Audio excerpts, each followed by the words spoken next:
Olha, o crédito no sistema bancário brasileiro seguiu em expansão no terceiro trimestre de 2025, mas a dinâmica das previsões para devedores duvidosos passou a exercer um papel central na leitura dos resultados. Segundo o levantamento da Quanto, o lucro das instituições financeiras do país passou a depender menos apenas da expansão do crédito e mais da qualidade dos ativos.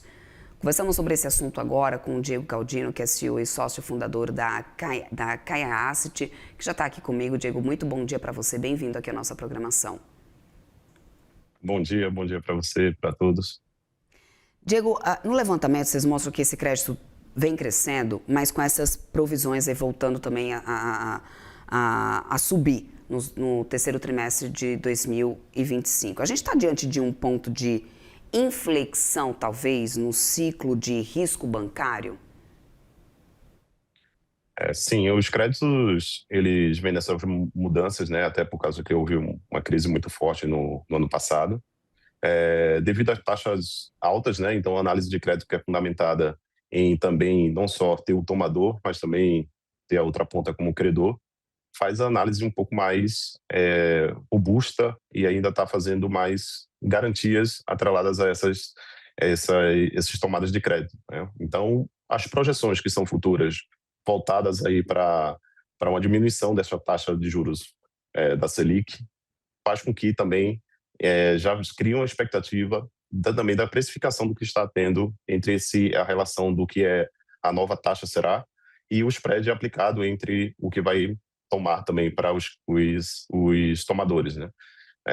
No final, o tomador acaba tendo ali uma facilidade, em partes, né, para que os bancos também possam também fazer as linhas de crédito para esse segmento.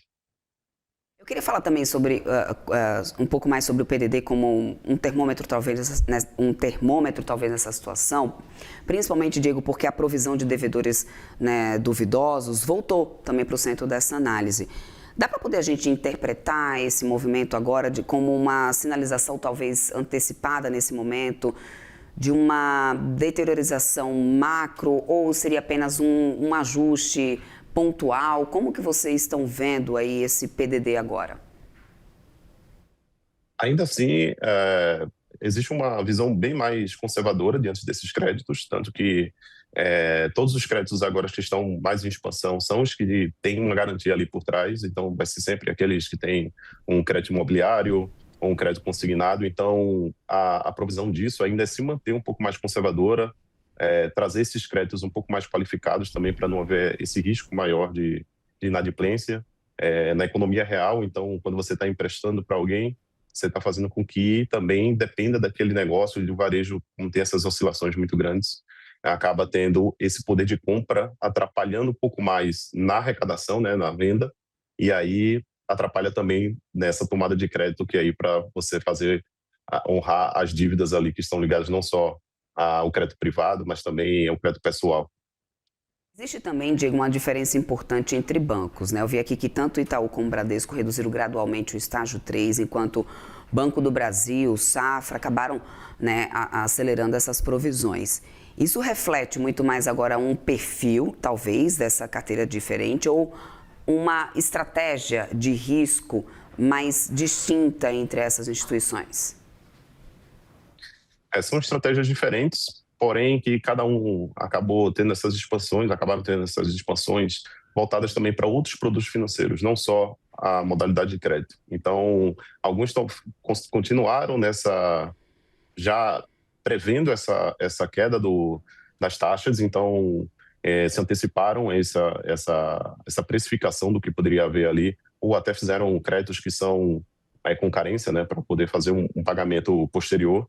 Porém, alguns outros não dependem só da modalidade de crédito, então tem outros produtos financeiros que acabam agregando ali e melhorando nos resultados do próprio banco e no crédito em geral.